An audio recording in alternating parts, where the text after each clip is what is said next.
the certainty of uncertainty. The closer we look at matter, we get to quarks, muons, gluons, and the more we get to the quantum of energy, which is the Planck value. And if we walk further, we will see nothing. The universe is a big nothing. Like a big computer program. Rules and rules existing in nothingness. What really exists in the universe are the laws. Existing rules in an abstract system. When I was studying engineering, I remember wondering about Planck's constant, 6.6 times 10 to the power of negative 34 square meters times kilograms per second, a number so small that uncertainty was at its foundation. This is the universal uncertainty number. The limit of man when observing nothingness. What is a quantum? It is defined as energy, but it is defined as energy even without mass. Defining energy just for the moment. But if you put together a lot of photons, this massless system produces matter that has mass. How does something we say massless produce mass? For example, if we launch several powerful beams of photons from different locations aimed at one location, the photons when joined at a point will form matter. And is this magic? No, such a thing is merely that light has the effect of mass, so the joining light, it generates gravity. So gravity is inherent in light. In this way either gravity is defined as quantum, or nothing is quantum. Imagine that the quantum you have is just a variation of a concentration of gravity.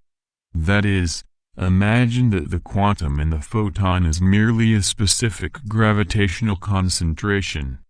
And may the law of everything be in the understanding of how gravity works.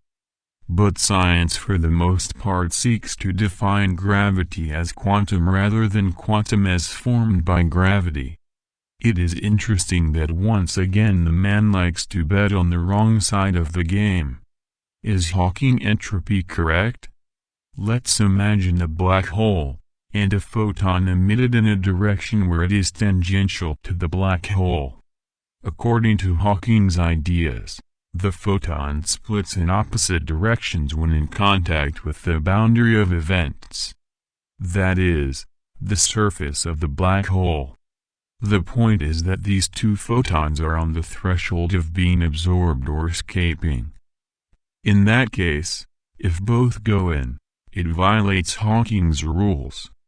And if they both escape, they violate Hawking's rules.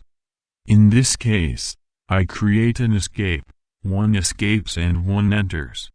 Because? Because I wanted to. But I can create an idea based on the concept of Schrödinger's cat, where one photon created is the dead cat and the other photon is the live cat. I would say then that the living cat escapes and the dead one stays in the black hole or vice versa. And what controls it? Nothing. It happens illogically. Accepting such a condition is naturally perplexing, leading to the concept that physical laws are ultimately irrational.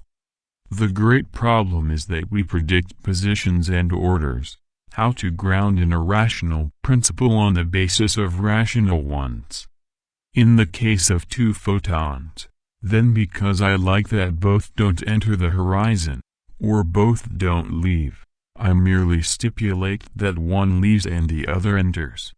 The physics of adjustment to guide the concept of the fundamental irrationality of the universe is merely a human taste. I will give a simple example. Let's imagine the number pi. This is an irrational number. If we look at this number we see that we cannot determine the next number by merely looking at the previous one. It is necessary to know the generating function of this number, to detect its value. Imagine that I see a position of an electron, and it is controlled by the number pi. Then if it is at position 3 and then it appears at position 4, if it again looks at position 3 and then it appears at position 2, and if it again looks at position 3 and appear in position 8, this does not mean that these positions are random, because if you notice, we saw that it is part of the irrational number pi. Thus, there is no constant of uncertainty, there is a lack of knowledge of the generating system. If this generatrix exists, the whole concept of creating particles irrationally ceases to exist and a rule is stipulated. In this way, the dizzying attempt to seek to favor randomness is merely a prejudice against having a detailed and rational logic. If you are looking for more content from different areas, visit the reformadorstosag.com website. News and detailed content can be found with system of research and organization of text and video.